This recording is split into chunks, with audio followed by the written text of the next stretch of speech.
મિત્રો, જે રીતે આપણી પૃથ્વી પર આવેલા જે જંગલો છે એને અલગ અલગ પ્રકારમાં આપણે જોયા, એ જ રીતે આપણે ત્યાં જે ઘાસના મેદાનો આવેલા છે, ચાલો એના પ્રકારો જોઈએ કે ઘાસના મેદાનો છે એને કઈ કઈ રીતે આપણે અલગ અલગ પ્રકારમાં વહેંચી શકીએ. સૌપ્રથમ વાત કરીએ તો પહેલો જે પ્રકાર છે એ છે ઉષ્ણકટિબંધીય ઘાસના મેદાનો, સમશીતોષ્ણ ઘાસના મેદાનો, જે આ ઇમેજની અંદર આપણે જોઈ શકીએ કે જે આ એકદમ ઠંડા પ્રદેશ છે ત્યાં અને એકદમ ગરમ પ્રદેશ ત્યાં અલગ અલગ ઘાસના મેદાનો આપણે જોઈ શકીએ છીએ. ત્યાર પછી સૌ પ્રથમ જે આપણે પહેલો ભાગ જોયો ઉષ્ણકટિબંધીય ઘાસના મેદાનો, એની માહિતી મેળવીએ તો આ પ્રદેશમાં ઉષ્ણ એટલે ગરમ, અહીંથી જ આપણને વિદ્યાર્થી મિત્રો ખ્યાલ આવી જાય કે આ જે પ્રદેશ છે ઉષ્ણકટિબંધીય પ્રદેશ, ત્યાંની આબોહવા છે ગરમ હોય છે અને અહીંયા વરસાદ છે એ મધ્યમથી ઓછો પડે છે. અને આ જે પ્રદેશ છે ઉષ્ણકટિબંધીય પ્રદેશ, ત્યાં જે ઘાસ ઉગે છે એ 3 થી 4 મીટર જેટલું ઊંચું થાય છે. અને આફ્રિકાની અંદર જે સવાનાનું જે ઘાસનું મેદાન છે એ આ ઉષ્ણકટિબંધીય ઘાસના મેદાનોનું એમ કહેવાય કે મુખ્ય ઉદાહરણ છે કે આ સવનાનું ઘાસનું મેદાન જે આફ્રિકાનું છે એ વિશ્વભરમાં પ્રખ્યાત છે. જે આ ઇમેજની અંદર આપણે જોઈ શકીએ છીએ કે જે આફ્રિકાની અંદર આવેલું છે સવનાનું ઘાસનું મેદાન, જે આ ઇમેજમાં કે જેનું ઘાસ 3 થી 4 મીટર જેટલું ઊંચું થાય છે એ જોઈ શકીએ છીએ. આગળ વાત કરીએ તો આ જે પ્રદેશ છે ઉષ્ણકટિબંધીય ઘાસના મેદાનો, તેની અંદર સિંહ, ચિત્તા, હાથી, ઝીબ્રા, જીરાફ, હરણ જેવા મુખ્ય પ્રાણીઓ જોવા મળે છે કે જે ઇમેજની અંદર આપણને આપેલા છે કે જ્યાં ઉષ્ણકટિબંધીય વિસ્તારો છે, ઘાસના મેદાનો છે, ત્યાં 3 થી 4 મીટર જેટલું ઊંચું ઘાસ થાય છે, ત્યાં આ વિવિધ પ્રાણીઓ મુખ્ય ભાગે આપણે જોઈ શકીએ છીએ. વિદ્યાર્થી મિત્રો, બીજો જે ઘાસનો પ્રકાર છે એ છે સમશીતોષ્ણ ઘાસના મેદાનો. કે અહીંયા જે ઘાસના મેદાનો છે આ પ્રદેશની અંદર, ત્યાં સમ આબોહવા ધરાવતા ખંડોના મધ્યમાં આવેલા પ્રદેશમાં ટૂંકું અને પૌષ્ટિક ઘાસ થાય છે કે જ્યાં સમશીતોષ્ણ ઘાસના મેદાનો છે ત્યાંનું ઘાસ છે એ પ્રમાણમાં ટૂંકું અને પૌષ્ટિક હોય છે. અને આ પ્રદેશની વાત કરીએ કે જ્યાં સમશીતોષ્ણ ઘાસના મેદાનો છે, આ પ્રદેશમાં જંગલી ભેંસ, બાયસન અને કાળિયાર જેવા પ્રાણીઓ જોવા મળે છે કે જે આ ઇમેજની અંદર આપેલા છે. આગળ વાત કરીએ તો ગુજરાતની અંદર વિદ્યાર્થી મિત્રો, આપણા ગુજરાતમાં ભાવનગરના જે વેળાવદર અને કચ્છના જે બન્ની વિસ્તારો છે ત્યાં આ પ્રકારનું ઘાસ થાય છે, જે આ ઇમેજની અંદર આપેલું છે કે જે આપણે ભાવનગરનો વેળાવદરનો વિસ્તાર છે અને કચ્છનો બન્ની પ્રદેશ છે ત્યાં આ સમશીતોષ્ણ પ્રકારનું ઘાસ જોવા મળે છે. આગળ વાત કરીએ તો કાંટાળી વનસ્પતિ અને ઝાડી ઝાખરા, આ ક્યાં જોવા મળે છે? કાંટાળી વનસ્પતિ અને ઝાડી ઝાખરા તો કે રણ પ્રદેશની આબોહવા છે એકદમ ગરમ અને શુષ્ક હોય છે.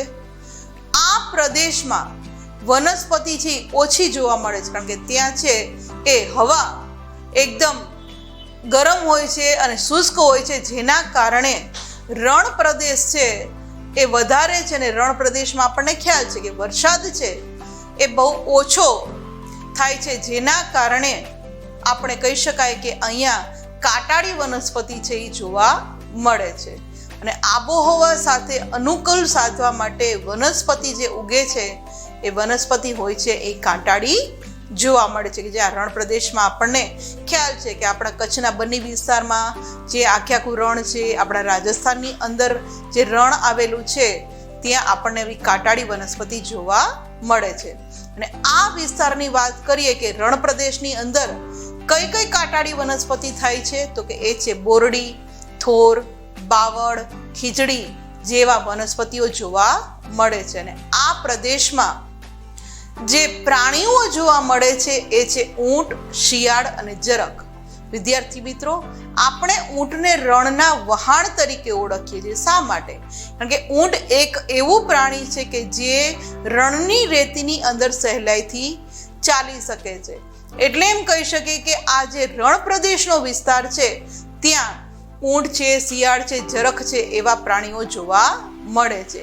કે જે આ ઇમેજની અંદર જે આપણે વાત કરીએ છીએ કાંટાળી વનસ્પતિ જે રણ પ્રદેશમાં જોવા મળે છે એ આ ઇમેજની અંદર જોઈ શકીએ છીએ. કચ્છની વાત કરીએ વિદ્યાર્થી મિત્રો તો જે કચ્છનું નાનું રણ છે, આ નાના રણની અંદર જોવા મળતું ઘુડખર પ્રાણી છે. આ ઘુડખર પ્રાણી વિશ્વમાં અજોડ છે. શા માટે? કારણ કે આ ઘુડખર છે એ બીજા કોઈ પણ પ્રદેશમાં જોવા મળતું નથી. માટે જ આ કચ્છના નાના રણમાં જોવા મળતા ઘુડખર પ્રાણીને આપણે વિશ્વમાં અજોડ છે એવું કહી શકીએ છીએ. કારણ કે એની જોડ બીજે ક્યાંય પણ પ્રદેશમાં જોવા મળતી નથી. અને આ ઉપરાંત આપણું જે કચ્છનું મોટું રણ છે, આ મોટા રણની અંદર કાદવ કીચડવાળો જે વિસ્તાર છે, આ કાદવ કીચડવાળા વિસ્તારમાં સુરખા પક્ષીઓ પણ જોવા મળે છે. અને આ કાદવ કીચડવાળા વિસ્તારમાં વિદેશી પક્ષીઓ કે જેને આપણે યાયાવર પક્ષીઓ કહીએ છીએ એ પણ જોવા મળે છે. અને આ કચ્છના પ્રદેશની અંદર સાપ અને વીછી જેવા પ્રાણીઓ પણ જોવા મળે છે કે જે આ ઇમેજની અંદર આપણે જોઈ શકીએ છીએ. જે આપણે કચ્છની વાત કરી કે જે ઘુડખર કે જે ફક્ત ને ફક્ત કચ્છના નાના રણમાં જ જોવા મળે છે, વિશ્વમાં બીજે ક્યાંય નથી જોવા મળતા, એ આ ઇમેજની અંદર દર્શાવેલા ઘુડખરો છે. ત્યારબાદ વાત કરીએ વિદ્યાર્થી મિત્રો તો પર્વતની ઊંચાઈવાળા જે પ્રદેશો છે તેની અંદર ઠંડી અને શુષ્ક આબોહવાવાળા પ્રદેશોની અંદર પણ કે જ્યાં એકદમ ઠંડી હવા છે, શુષ્ક આબોહવા છે, ત્યાં પણ જાડી ઝાંખરા અને ટૂંકું ઘાસ થાય છે. અને હિમાલયનો પ્રદેશ છે અને ત્યાં આપણે લેહ લદ્દાખની અંદર જ્યાં વનસ્પતિ જોવા મળે છે ત્યાં આવી જાડી ઝાંખરાવાળી અને ટૂંકા ઘાસવાળી વનસ્પતિ થાય છે. અને આ પર્વતીય પ્રદેશની અંદર હિમદીપડા છે, ચિત્તા છે, પાંડા છે વગેરે પ્રાણીઓ જોવા મળે છે. અને કાશ્મીરની અંદર જે બકરી કે જે આપણે પશ્ચિમીનો બકરી કહીએ છીએ, આ પશ્ચિમીનો બકરી છે એ પણ કાશ્મીરમાં જોવા ઠંડા પ્રદેશની અંદર જોવા મળે છે કે જે આ ઇમેજની અંદર આપણને દર્શાવવામાં આવેલા છે. હિમદીપડા છે, ત્યારબાદ ચિત્તા છે, પાંડા છે કે જે કાશ્મીરની અંદર ઠંડા પ્રદેશોમાં આપણે જોઈ શકીએ છીએ. અને સાથે સાથે જે બકરીની એક જાતિ છે જે કાશ્મીરમાં જોવા મળે છે, પશ્મિનો બકરી, એ પણ આ ઇમેજની અંદર આપેલી છે. તો જોયું ને વિદ્યાર્થી મિત્રો, આ પાઠની અંદર આપણા જીવન ઉપર, સજીવો ઉપર વાતાવરણ કઈ રીતે અસર કરે છે, વાતાવરણને કેટલા ભાગની અંદર વહેંચવામાં આવેલું છે એના આવરણો જોયા, વાતાવરણની અંદર આવેલા અલગ અલગ વાયુઓ જોયા, અને વાતાવરણને કારણે જે તે પ્રદેશના વસતા લોકોના ખોરાક, રહેઠાણ, એના પોશાક દરેકની અંદર જે ફેરફાર જોવા મળે છે એની માહિતી મેળવી. અને સાથે સાથે આપણે આબોહવાના કારણે જ જંગલો અને ઘાસના મેદાનોની અંદર વસતા, ઉગતા, એમ કહી શકે કે પક્ષીઓ જે રહે છે, પ્રાણીઓ જે રહે છે, અને ઉગતી વનસ્પતિઓ છે એ પણ આ વાતાવરણને જ આભારી છે. વાતાવરણને કારણે જ એમાં પણ ફેરફાર જોવા મળે છે. તો આશા રાખીએ છીએ કે આ પાઠ તમને સારી રીતે સમજાયો હશે.